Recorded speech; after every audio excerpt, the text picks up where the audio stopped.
This will be another And I in the series of And I's.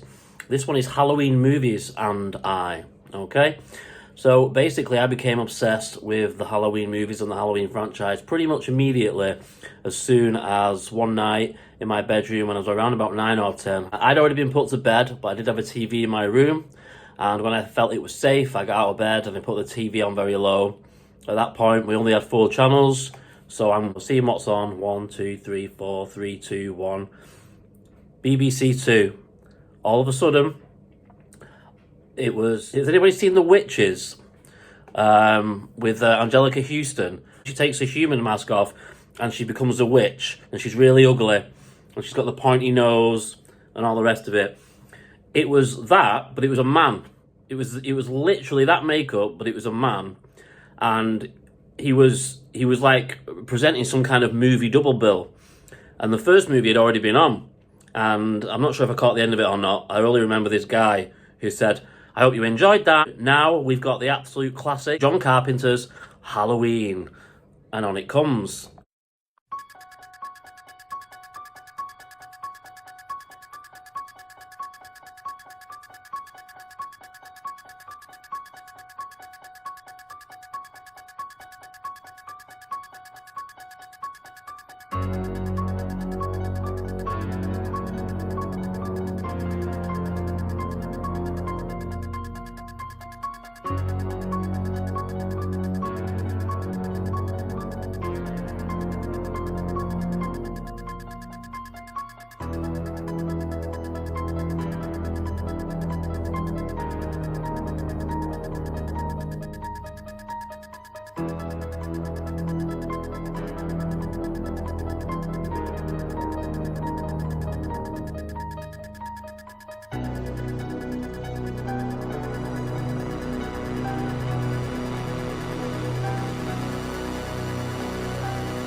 From the first second, the music, the pumpkin, I'm like this, me. So I'm watching it, I'm loving it, and then after about 10 minutes, I thought, I need to record this, I need to put a tape in. So if you've seen the movie, Halloween, if you remember, so when Tommy Doyle's just been bullied, and he's smashed all his pumpkin all over the floor, and he starts to walk away sad, and you see Michael stalking him through the fence, through the wire fence. That was when my video started. So every time I watched Halloween thereafter, what I'd recorded from the television, it started at that point. And that's the only copy I had for years and years. And that was it. I was obsessed from the start. But let's do this properly. Let's begin at the beginning. Halloween, the original, is 1978. It has a very low budget, $300,000. It's an independent movie. The cast and crew are helping out. There's many story I could tell from what I know. The one that always sticks in my mind is that because it was being filmed, I can't remember if it's spring or summer, but it was being filmed not in autumn, in a sunnier season, and it was being filmed in California, which is sunny anyway. It's actually set in Illinois, which is where Chicago is, which is quite cold. So because they're trying to portray autumn in California in spring or summer, they have to paint leaves, green leaves. They have to paint them brown and red, and they have to scatter them all out the streets because it was a location, and they have to spread them out. And they've only got a few bags. It looks like they've got about 3 bags of painted brown leaves. They throw them about the place, and then when they're done, they sweep them all back up. But they're all doing it. The director's doing it. Jamie Lee Curtis is doing it. That's the skeleton crew. This is what they had, a very small budget. Everybody was mucking in. It was that kind of thing. And it's a massive success.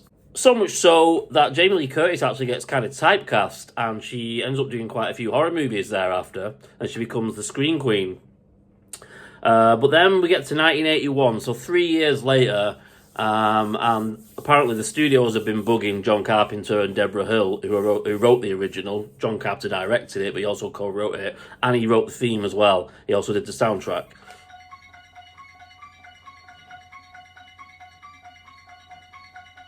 They've been bugging for 3 years to do a sequel. Sequels weren't very big at the time, so it was quite uncommon anyway. Finally, he says, right, okay, I will write it, but I am not directing it. He says that he was drunk half the time while he was writing it. He had a six-pack every night that he wrote it in front of the typewriter. And what we got is Halloween 2, where it turns out, apparently, that Jamie Lee Curtis's character, Laurie Strode, is actually Michael's sister. And it was directly inspired by... I am your father.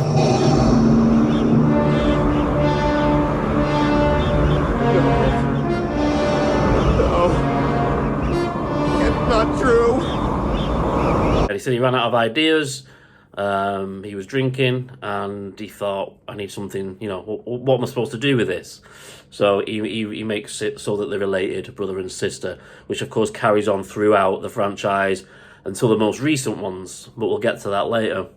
So that's 1981. 1982, and that's when I come into the mix, because I'm born in 1982. And I think it was 10 days later, maybe 12 days later, after I'm born, Halloween 3 is released. So the very next year after the sequel. Now this one is where it gets stupid, and I don't even watch this movie. I don't include it in the movies. As far as I'm concerned, Halloween 3 doesn't exist because there's no Michael Myers.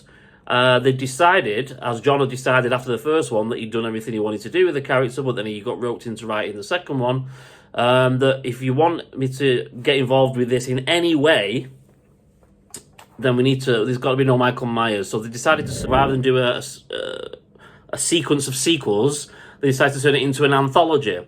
So what they were going to do was basically every Halloween movie thereafter was going to be an entirely different story, set on Halloween, but different characters, different story. I'm not even going to talk about it. It's a shame, really, because it was written and directed by Tommy Lee Wallace. Now, he's responsible for Michael Myers' mask, right? He is an art director, and he came up with the mask for Michael Myers.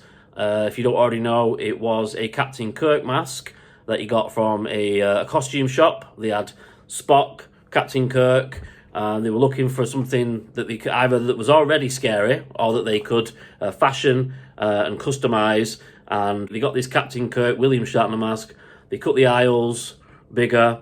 They took the sideburns off. They sprayed the hair brown, the face white, and there we go. But he writes and directs the third one, Halloween 3. It's called Season of the Witch. Nothing to do with Michael Myers. So that was 1982 that came out.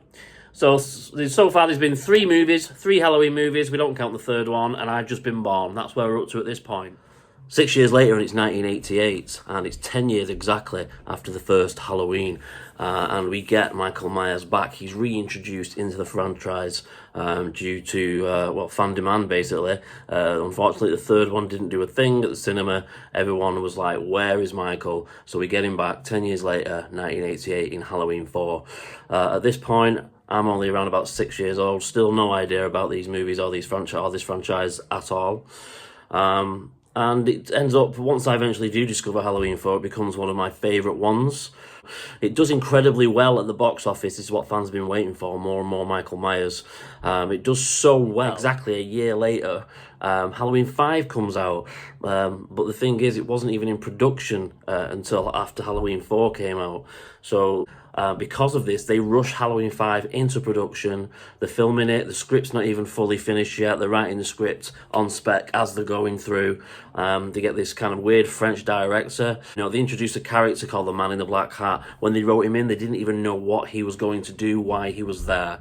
Just bombs totally. Not only that, it kind of is competing with the VHS sales of Halloween 4, because back in the day, it would take almost a year for a movie to go from the cinema to the video shops. So Halloween 4 is coming out a year after it was released in cinemas. Don't know, should we go and rent Halloween 4 or should we go and watch Halloween 5? But yeah, it was a hot mess, and it completely unanswered questions at the end of it. Who is this guy? What happened there? Where did they go? Between Halloween 5 and Halloween 6, we have another 6 years. Halloween 5 was 1989. Halloween 6, although it's not called that, it's called Halloween: The Curse of Michael Myers. That comes out in 1995, and of course between those periods, that's when I've kind of come of an age, and I've discovered the Halloween movies. So there was actually 5 Halloween movies before I even discovered the movie or the franchise in itself. By the time Halloween 6 comes out in 1995, I've only seen 2 movies. I've seen the original that I recorded on television, and I've discovered Halloween 4 in the video shop. So Halloween 4 effectively was my Halloween 2. It was the second one I ever saw. But up until this point, when Halloween 6 comes out, I've only seen 2 movies. So I used to hang about in a video shop when I was a kid, and Halloween 4 I found in the back of the video shop, and I remember the day still when I was in the front of the video shop where all the new releases were, and I saw Halloween, The Curse of Michael Myers. It was out, brand new. I couldn't believe it. It was the first time that a film had been released in the time period that I was into these movies. This, I was a fan in real time, and a new movie had come out. I wasn't always playing catch up, as it were. It's one of my favourites. It's very 90s. It's got the introduction of Paul Rudd, or Paul Stephen Rudd, as he's called in the titles. Yeah, it's got a 90s feel. The soundtrack's very 90s. It's great memories for me. I rented it immediately, took it home, and it became one of my favourite Halloweens, still is to this day. Even though it was Halloween 6, it technically was, for me, Halloween 3, because it was the 3rd Halloween movie I'd ever seen. Halloween 1, then Halloween 4, then Halloween 6. I didn't know at this point that Halloween 6 was actually wrapping up all the stupid storylines that had been introduced into the 5th one. I didn't care. I was just all about Michael Myers. It didn't matter to me that I'd not seen 5 or 2 or 3 at this point, even though 3's got nothing to do with it anyway. I just wanted to see Halloween. Do you know what I mean? Michael Myers in a Halloween movie, I'm there. I don't care. The director wrapped it up as best he could. Actually, Halloween 6 is quite famous for the fact that there are 2 versions. There was the producer's cut, which kind of just added to the lunacy and the complications of the storylines that had been introduced in the 5th one. Penny, your journey begins. Kill for him.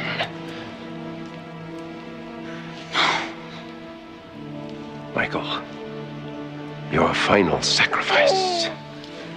Michael, you can make him stop it. Don't kill the baby. You can stop it. You know whose baby it is, don't you? Michael! The baby is yours, isn't it? Isn't it, Michael?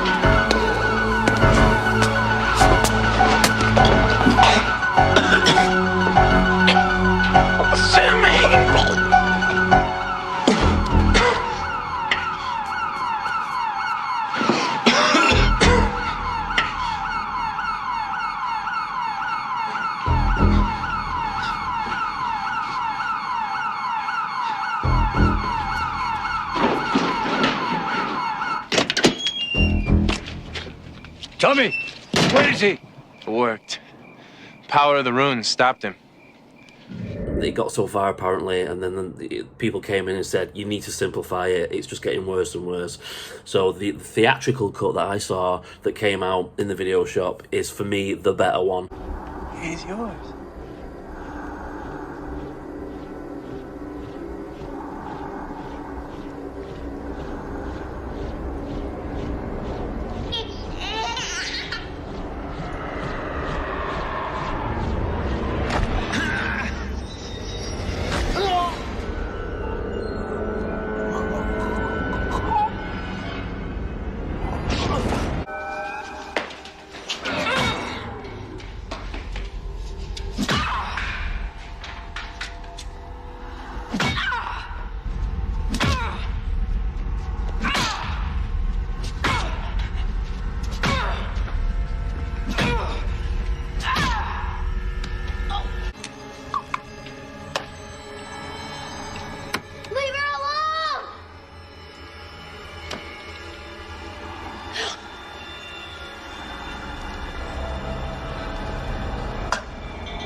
it wraps it up. It kind of just glosses over a lot of the stupid storylines, and it leaves an air of mystery more to it.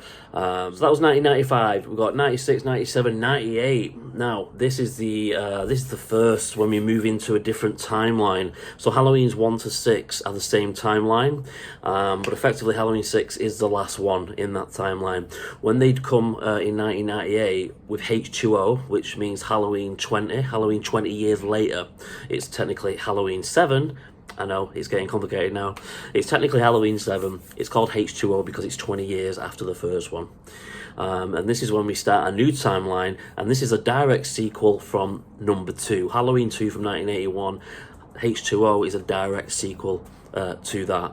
It's got Jamie Lee Curtis back in the mix, which kind of hell froze over. I mean, even I knew at this point that she pretty much kind of distanced from the whole Halloween thing, but I guess she got to a point in her career where she was ready to welcome it back. So she gets involved. It's not set in Haddonfield. It is the only one that's not set in Haddonfield. And it's kind of, it's got the whole kind of Scream vibe, the mid-90s. I'm sure you all know the Scream movies. They kind of revitalised horror for the 90s teen, the 90s genre. It was like a new generation of horror movies, and H2O kind of got caught up in that. 4 students are about to learn I'm who you think I am. their teacher's terrifying secret. Who is that? My brother. Michael! Critics call Halloween H2O sensational. Smart and non-stop scary, Jamie Lee Curtis makes a triumphant return. Finally, a sequel that lives up to the original. Halloween H2O. So it's kind of like the Scream Halloween. But again, I love it. It was the second one now, the second one in real time, where, you know, the release, I'm a fan and I get another one, a brand new film where I'm not playing catch up. Again, I remember with Halloween 6, I didn't even know that was coming out. I'm not sure, I think it might have been a straight to video. Even if it was in the cinema, it didn't really do much. But with H2O, there's a massive build-up. They must have had, obviously because Jamie Lee was back, they had a bigger budget for advertising, and there was a build-up, and I didn't see it at the cinema because I still wasn't old enough, but I was waiting for this to come out on video. It was a massive deal, and the first day it came out, I went and got it. I think it was after school. The new videos used to come out on a Monday, so straight after school on a Monday, I'm in there, like, copy of H2O, please. Yeah, loved it, and still do to this day. After the reboot in 1998, there would be 4 years before the next one would come. The next one would be Halloween Resurrection, and again, it is a direct sequel from the reboot, which was a direct sequel from the number 2, the original number 2, in 1981. In those 4 years, from 98 to 2002, I catch up with all the ones that I've missed. What I do is I go to my local video shop where I used to hang about, and at this point they started selling videos as well as renting them. So they had the big boxes on the shelves that they were renting, and then they have a little section of small cases which were for sale. And one day I go in and they've got a double feature, Halloween and Halloween 2 on the same video. Snaps it up straight away because I'd never seen Halloween 2, the original one. Took that home, watched that, rinsed that a few times. I love that VHS, double feature Halloween and Halloween 2. That was just not long after H2O, if memory serves me, that I saw the original Halloween 2. Of course, between 98 and 2002 is kind of a big period for me because I was still at school in 98, I left in 99, and then by the time 2002 came along, I'd lived in a couple of different places, I'd had a couple of different jobs. There used to be a great store called Music Zone in the northwest of England, and everything was so cheap. DVDs were just coming out, but they sold videos also, still VHS. Everything was dead cheap. This is when I managed to catch up, and I watched Halloween 3, which I don't like. Pile of shite. Nothing to do with Michael, who cares? And I also managed to get Halloween 5 as well. Finally, I watched Halloween 5. I was so looking forward to it, and it's such a bitter disappointment. I know I'm hating on 3 a bit, but that's for the simple fact that Michael Myers is not in it. Halloween 5 is obviously the direct sequel to one of my favourites, Halloween 4, and the prequel, if you want to call it that, to another one of my favourites, which is Halloween 6, which I'd seen those as a child, as a younger kid. So looking forward to Halloween 5, and it's now considered generally one of the worst ones. As I mentioned earlier, they didn't have the scripts written, they rushed it into production, they had this avant-garde French director. When we get Resurrection in 2002, I'm working in an office, and it's the infancy of the internet, and there was no such thing as YouTube yet. You could download videos, but they would take forever, just buffering forever. I found out that it was a Halloween Resurrection, the new one was coming out. It's kind of I class it as like kind of the American Pie Halloween. It's that genre of teen comedies and teen horrors. I mean, it's even got one guy from American Pie in it.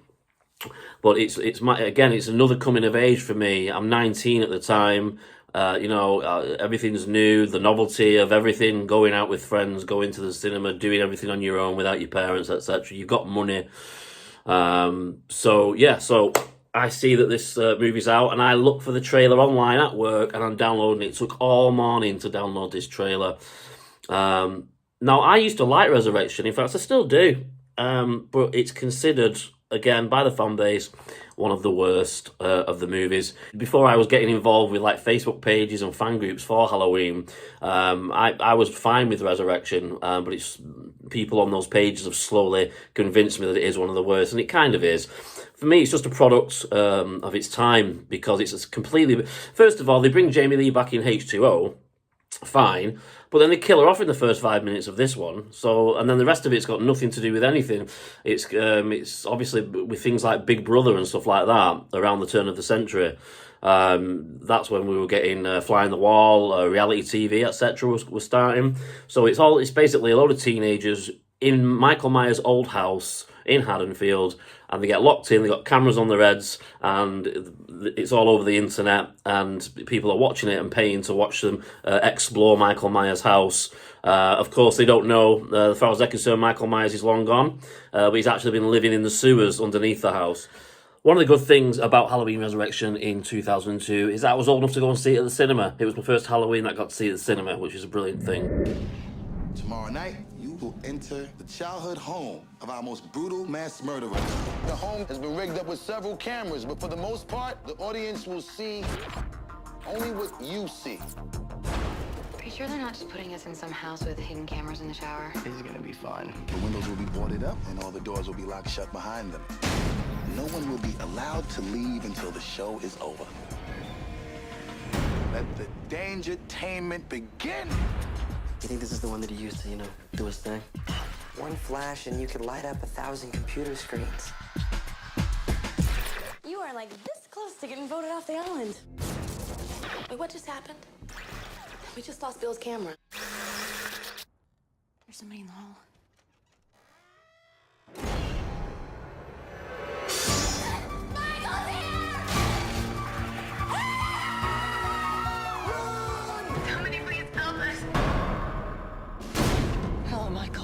I knew you'd come sooner or later. What took you so long? Trick or treat, mother. Basically, the Resurrection in 2002 was the end of the second timeline, okay? So in that timeline, you had Halloween, Halloween 2, Halloween H2O, and Halloween Resurrection. What we get in 2007 is basically remakes. Rob Zombie remakes 1, and he also remakes Halloween 2 in 2009. I'm not a big fan of the second one. I do like the first one, however. I think the remake of the original Halloween is decent. In fact, it's much better than decent. I do like it. I liked it more back in the day. I don't think I like it as much anymore, but I still do like it. But I never really liked 2. There was something annoying about 2. Rob Zombie's kind of polarising anyway. He's got his fan base, and it's a big one. But a lot of people just find it like disgusting white trash. Every character in his movies is just a fucking asshole, basically. And obviously a lot of the Halloween purists, first of all, are, why are you even remaking Halloween? Which I can totally understand and get behind that. However, at the same time, I want to see anything with any interpretation of Michael Myers and Halloween. I'm just there, I'm interested, I want to see how it turns out, but I can totally understand and get behind what is the point of remaking it. I get to go to the cinema to see the first one in 2007, which is literally just called Halloween. It's a remake, so it gets the same name as the original in 1978. It's got lots of good things about it. What they try and do is they spend a lot more time in his youth. So in the original, you only see 6-year-old Michael Myers At the very start of the film, when he first kills his sister, his 16-year-old sister, you see him for literally 2-3 minutes, and then we go straight to when he's like 21 years old. In the original, you assume that he's got kind of middle-class parents, and this has just come out of nowhere that this boy has turned evil. But he tries to explain it in the remake, and he's got a mum who's a stripper, he's got a stepfather who's abusive, he's getting bullied at school, he's got a sister who bullies him and doesn't care about him. He's got nobody, essentially, apart from his little sister, which turns out to be Jamie Lee Curtis, or Laurie Strode, Jamie Lee Curtis's character. In the original, obviously, we don't find out that he's got a little sister until the second one, but Rob Zombie introduces the baby straight away. In the remake of the first Halloween, he's got a little sister who ends up being Laurie Strode, and so on and so forth. I see the first remake in 2007 with my girlfriend at the time, but by the time 2009 comes around, with the remake of Halloween 2, I'm single again. I've got my own flat, and I go to cinema to watch it. It's even though it's a remake, it's actually not. It's not exactly the same. The original Halloween 2 is set in a hospital, the entire film. In the remake, we get the hospital, but only for the very first, not even 10 minutes of the movie, and it turns out to be a dream anyway. I'm not sure if it's a dream or if she's remembering when she was in the hospital the year before, after the events of the first remake. The rest of Halloween 2 is kind of entirely different. Obviously, it's still a remake, but it's entirely different from the original Halloween 2. On the way back from the cinema, I remember in England we have the telephone boxes. Well, we don't really have them anymore, but we did back in 2009, and they used to advertise things on telephone boxes. Obviously, you got a glass panel at the top and a glass panel at the bottom, and on the way back, Halloween 2, the remake, the Rob Zombie remake, was advertised on this telephone box.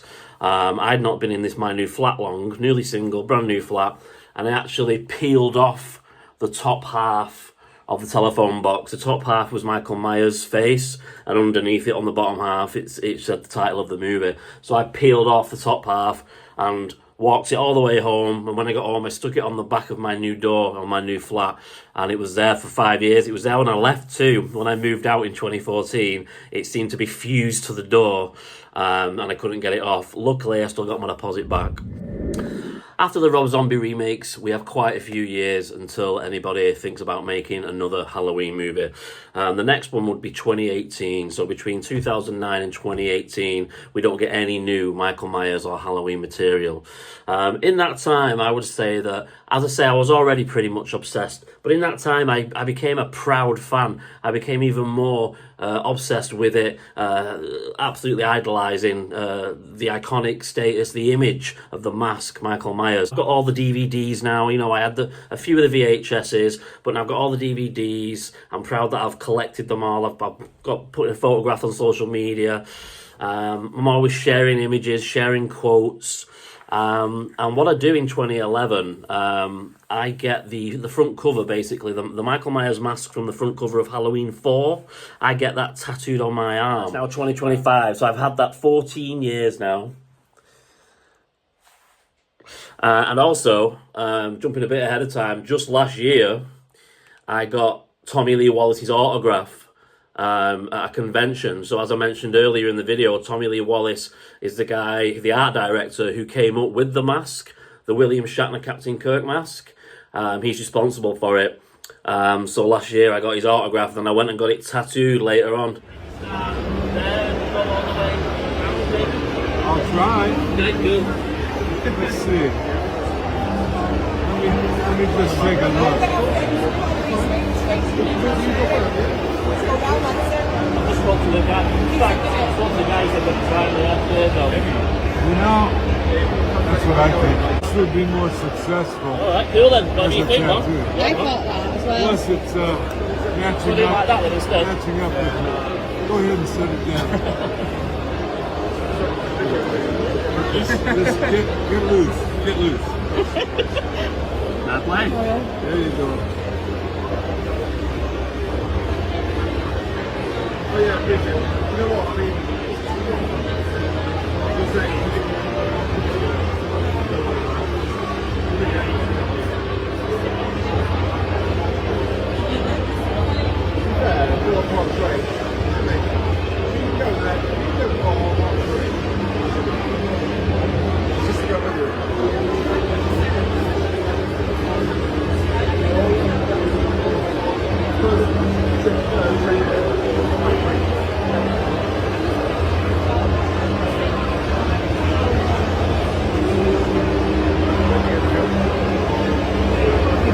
Excellent. Yeah. It's gonna look good. Very cool. Thank you so much. Thanks, guys. Cheers. So it's 2018. I've been married for 3 years and I've been in a stable job for 3 years. I'm completely settled. I've got, 10 Halloween movies under my belt, and I'm obsessed with Michael Myers and have been for, 25 years? Do you know, it's actually crazy. It's 2025 now, and between 2018 and 2025, obviously, there's like 7-8 years. But they just seem to mold into one. When I thought about this latest trilogy and what I was going to say, and I was going to put it in contrast and comparison to that coming out of my life, it's kind of all just a haze. But thinking about it now, let's first of all start off about this trilogy. This new trilogy that started in 2018 was a 5th timeline. So we had the original timeline, which was Halloween 1 to 6. Then we had Halloween 3, which was its own timeline on its own, so that's 2 timelines. Then we had the 3rd timeline, which was Halloween 1 to 7 and 8, which is H2O and Resurrection.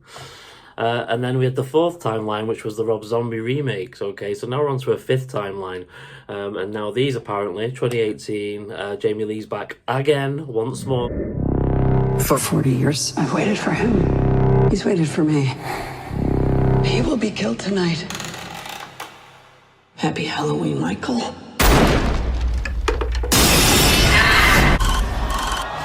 It's Michael Myers. Babysitter murders, 1978.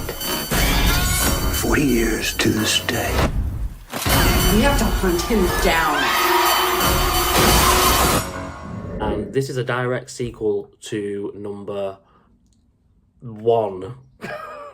Okay, so the first time Jamie Lee came back for H2O in 1998, that was a direct sequel to number 2, the original number 2. You've got to remember that number 1 and number 2 did happen on the same night, although they were, quite a few years apart in making. But they both apparently happened on Halloween night in 1978. Okay, so H2O is a direct sequel to both those films. The new 2018 one is a direct sequel to just the first movie from 1978. Okay? They're not brother and sister anymore. This is the first time that they make it known in the movie that that was just a rumour. Okay, we're now back to Michael Myers is just an escaped mental patient, and all his victims are just random, essentially. In 2018, what was quite interesting, we did actually see, at the same time, I couldn't believe it, John Carpenter and his band were playing in my city, in Manchester, the same weekend that Halloween 2018 come out. So I think we went to see Halloween on the Friday, the Thursday it came out, and then on the Sunday, we went to the Albert Hall, not the Royal Albert Hall, that's in London, but the Albert Hall in Manchester, and we saw John Carpenter and his son, Cody Carpenter, and they played all the tunes from all the John Carpenter movies. Obviously, because he does the score for everything, Escape from New York, The Thing, whatever it might be. And that was excellent.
David Gordon Green trilogy. Halloween, Halloween Kills, and Halloween Ends. I think it's safe to say that they started off well. I mean, as I've already said in this video, for me, there were no bad Halloween movies. I don't have my best and my worst. I have my best and my least best. General fan consensus is that the trilogy kind of got worse as it went on. Started off really, really good in 2018, really positive. And then the second one, it was mixed reviews. And the third one, a lot of people just entirely hated it. But I liked them all. I mean, so what if he's an old man? That he needed a bit of help. That's why people don't like it, because there was an extra character added that did a lot of the killing for Michael, because Michael's over 60 now, been living in a sewer for Christ knows how long. He's had his hand blown off, been shot, killed, maimed, burned.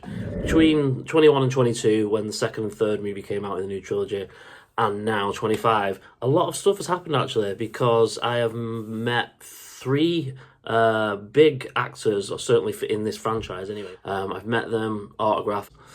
Moving forward, it looks like there's always rumours. I've heard of a rumour in the past few years of a television show, prequels. Yeah, just it could be anything could turn up now. But it will. It definitely will. I know it will, and I'll be ready, and I'll be there with my popcorn, front row, buying a ticket on the first day. I don't care. I love Michael Myers, I love Halloween, and this is our journey so far.